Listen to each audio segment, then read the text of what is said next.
Before we begin this demonstration critique, please refer once again to the recording of Dippermouth Blues that's in the recording sections of the audio section in your blackboard.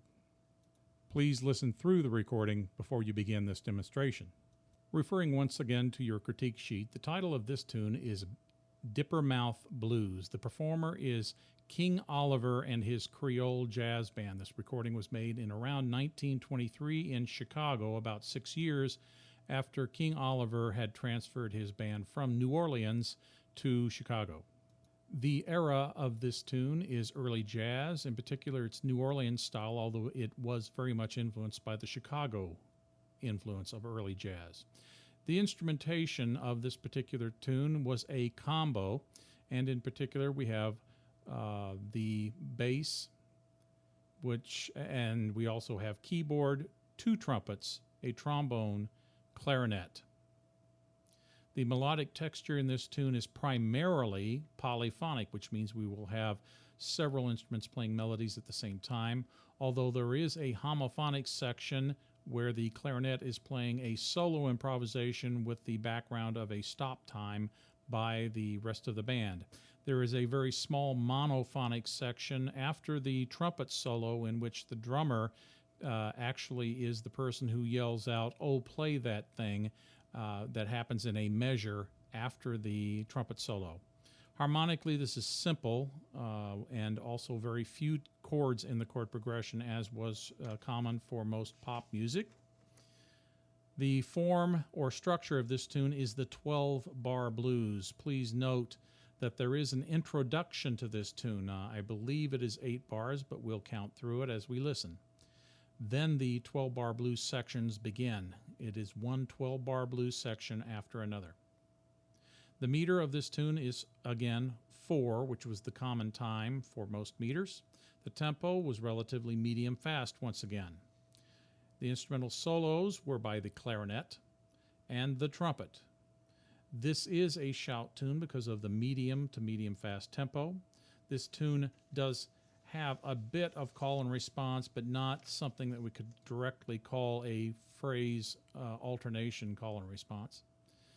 There are breaks in this tune, including the vocal break, which is the "Oh, play that thing" by the drummer after the trumpet solo. The breaks in that particular case are vocal. If we do consider the stop time a series of breaks, the breaks are filled up by the instrumental clarinet. There is no ostinato in this tune.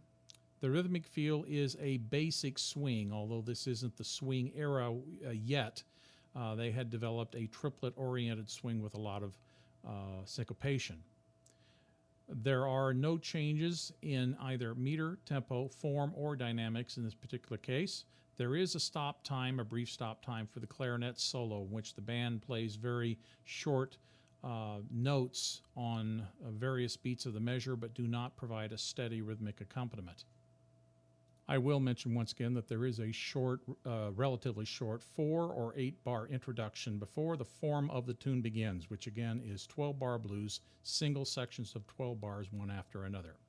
Here is Dippermouth Blues by King Oliver and his Creole Jazz Band. 4-bar introduction. Here's the form: 2, 3, 4, 2, 2, 3, 4, 3, 2, 3, 4, 4, 2, 3, 4, 5, 2, 3, 4, 6, 2, 3, 4, 7, 8, 9, 10, 11, 2, 3, 4, 12, 2, 3, 4, 1, 2, 3, 4. Second blues section. 4, 5, 6. You can hear all the instruments are playing polyphonically. Both trumpets, the clarinet, and the trombone are playing separate melodic lines. Now a clarinet solo. 1, 2. Stop time from the rest of the band. 6, 7, 8, 9, 10, 11. End of the section. Another section of 12 bars.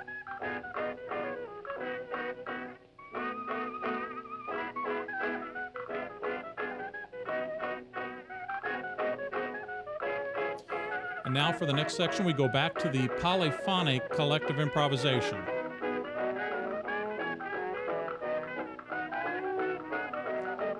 All of the melodic instruments are improvising their various melodic lines at this point.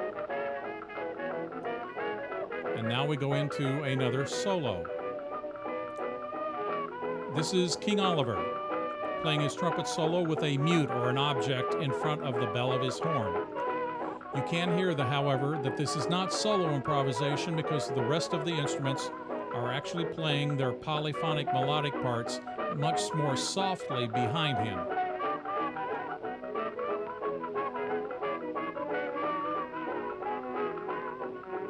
9, 10, 11, 12, 1, 2, 3, 2, 3, 4, 4, 2, 3, 4.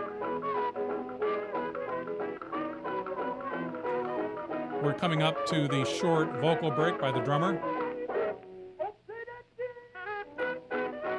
Back to polyphonic, collective improvisation.